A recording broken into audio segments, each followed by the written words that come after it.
Ray, Hey, Tegan. do you want to hear something weird about contacting the dead in the night? Absolutely, I do. That is one of my favorite topics of all time. Thank you. Very specific. I'm going to send you a photo that I need you to look at. Okay. For listeners, we will put it up on the social so you too can look at it. So, recently, as you'll remember, I went to Salem, Yes. which was very cool, very witchy, saw a lot of history. But one of the things I went and checked out was an exhibition that was all about magicians and mysticism, Oh, especially in the early 20th century. Yeah, it was super, super, super cool. And so they had lots of videos and photos of that old school kind of stuff, but also some of the devices that were used, yes. things that were used to contact the dead. By that we mean scam the audience. Absolutely. Take advantage of the fact that everyone was in a state of constant grief because they'd lost family members in the war and never got a chance to say goodbye. Yep, there was the Great War. Another one was on the way. There was a lot going on. We had the stock market crash. Like a lot of bad things happened that made people look for answers, really. So Yeah. it was rife, that period, for this kind of thing. So one of the things that caught my eye when I was at this exhibition in Salem was called the Spirito, and that's what I've sent you a photo of, Ray, also known as the spirit phone, which allegedly let people talk to the dead. So there were clearly a few different versions of this because there was very little information that I could find when I was researching, and what I could mostly find was something that was a lot more of a simplified version of this, Okay. which made it easier to scam. So let me set the scene. If you're in the audience for one of these tricks, you would be handed a piece of paper and asked to write down the name of a famous person. And again, this is in the specific version of this trick that I could find research on. Okay. You would write it on, you would fold it up, and there would be maybe a magician's assistant, or the magician would come around and collect all of that in a hat. And then what would happen is that a random audience member would be chosen to pick one of the slips out of the hat, look at without looking at the name that was written on it. The magician would then hand them the spirit phone device and ask them to consult it. And so they would ask the spirit phone for the name. They would look at the dial on the device and what would come up, which would then display the name of the famous person. So it's like, oh my Oh. God, it's the right person. And then they would look at the slip, it's the same. Oh, wow. Magic. No, ghosts. Yeah, ghost, absolutely ghost. Now, it might surprise you, Ray, to know that this was not legitimate. That was What? trickery. No. Really? Mark So, Wahlberg in The Happening there. What? yeah. No. No, no, no. So what was happening here, again, depending on the device, was sleight of hand and in some cases playing around with the mechanism itself. There'd be some hidden Yeah. little compartments going on. So apparently one of the ways that this went down was that when the magician was collecting all of the slips, sleight of hand, they would swap them with some slips that would maybe be hidden in a hat or something, where all of the names of the famous person would be the same. So Ah, let's say it was Charlie Chaplin or whoever it happened to be, it would all be the same. So no matter what, the audience member would be picking out that name. sneaky. Sneaky. And then the spirit phone itself would have to be rigged. And so whether it was already programmed in there to essentially display that name, or apparently some would have like little levers or dials that you could activate to display the pre-selected name, which Oh. means that when the volunteer came up and they read the name on the dial, oh my God, There you go. all about misdirection. And it all came down to the fact that the audience would be just really focused on what other trickery was going on. But I think that it's really easy to think about it in terms of a modern day perspective. Like, how would you fall for Mm, that? That's so obvious. But I think to your point earlier, Ray, this was really rife at the time. And there yeah. was a lot of belief in mysticism. And also, they just didn't have things like modern day, like movies and things that we're used to, where we're just used to this kind of thing happening before our eyes, right? Yeah, and how would people even communicate with each other about these shows or the specific content of Mm, them or what had happened? Like it's even the way that we get in touch with people now to say, yeah. "Hey, I was at this magic show and this guy did this trick." Like we would be able to very quickly debunk this these days, but 100%. Like, it's even just if you not had possible then. someone, It's true. Even if you had someone in that audience that was maybe pretty skeptical or could work out the trick, you just don't, you can't tweet it, right? Right. And you also run the risk of really deeply upsetting people in the room as well, because Yeah. you would imagine that a lot of the people in the audience were very firm believers Yeah. in the spirit world. And you kind of don't want to rock that boat. That's very true. It was so ingrained in the culture at the time. Again, wars, pandemics, stock market crashing, all of these really awful things. So seances were really, really popular at the Mm. time. And you even had celebrities like Arthur Conan Doyle, who wrote the Sherlock Holmes books, was like a huge, huge believer in spirits to the point where Yes. Harry Houdini, like the really famous Yes. magician, they were friends. But Houdini was very much against all of these like fake mediums and fake magicians that were doing this kind of thing. Like, he was a magician, obviously, but people that were doing it in this exploitative way. Yeah. And he really wanted to prove it. He spent years, I believe, debunking He these did. practices because he was saying like this is the same as magic. Yeah, yeah, exactly. He was able to sit in the audience, understand exactly how things were being done, be they sleight Hmm. of hand or other things. And then as technology evolved, one of the things that Harry Houdini like quite famously debunked was the spirit trumpets. Have you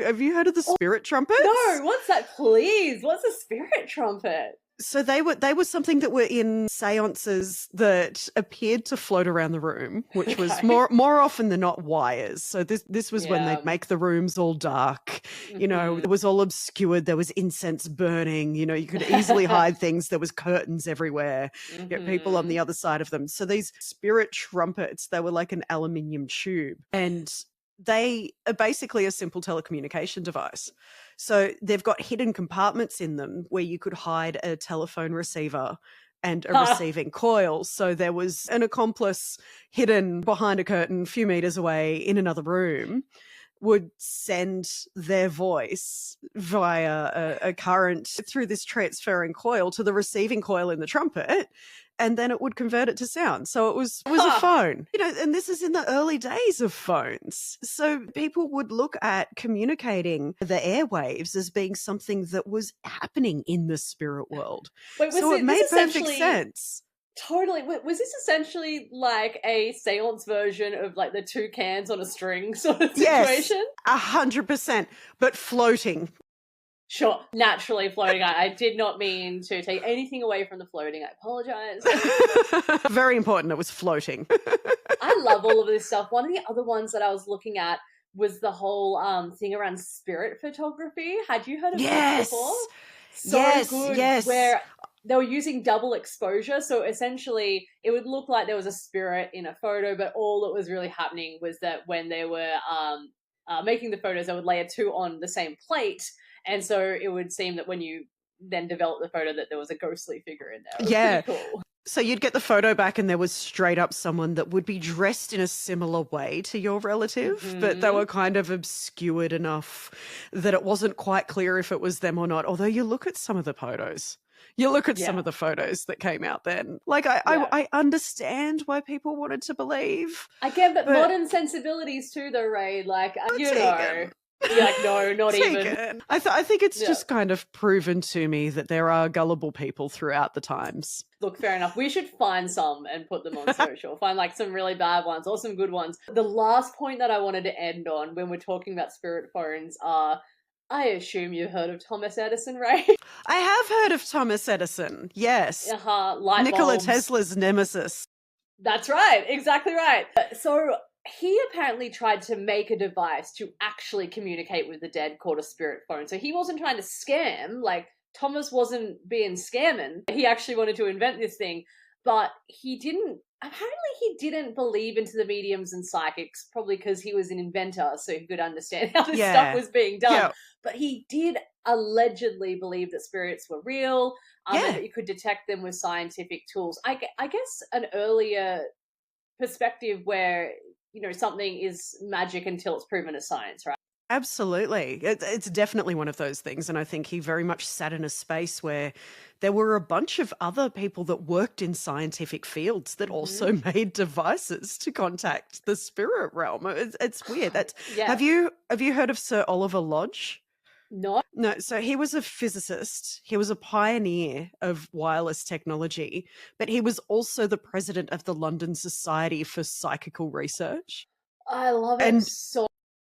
during the First World War, he ended up publishing a book that was a bestseller. It became really famous about his experiences of contacting his son during seances. So Wow. it's not an unusual perspective to have had in that time, where Yeah. science and spirituality were just seen as being so strongly entwined. Even today, in many cultures around the Mm. world, science and spirituality is not something that's separate. No, It that's true. coexists all in one. It's a very Western concept to be like, no, no, there's science and there's Separate. ghosts, and never shall Mm. the two paths meet. That's so true. And you're absolutely right, because even Edison believed that people or their personalities could be broken down into tiny particles after death, Oh, and that yes, they could yes. be amplified like sound waves. So I think that's what he was trying to pick up on. Apparently, if it did exist, he never finished the spirit phone, but there was a big media No. frenzy around it in the 20s, like the 1920s, because Yes. we're in the 20s again now, which is upsetting. Oh, when people say back in the 1900s, I get very upset. But I was born in the 1900s. I refuse to comment. Regardless of what actually happened, people did think that he was communicating with ghosts and using Yeah. technology to do that.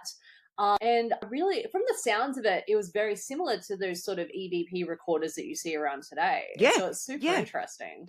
There's so many links and parallels between the path of the modern telecommunications device and all of these spiritual world communication devices, even down to in a lot of the seances where you would have communications with the dead, they'd use tapping.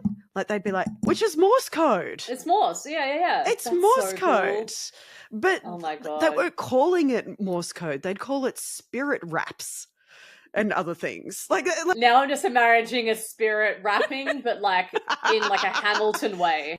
it would have to be in a Hamilton way. I don't think there's any other way for a spirit to rap. So I agree. there's not really that big of a stretch for people in this Mm. time where it seemed like absolute magic that you could communicate with someone across across the country, across the world, through what seemed to be invisible means. Of course you're going to be able to communicate with spirits as well. It just makes sense. That's a really fair point. If I may end on something somewhat related, Ray, Ouija boards.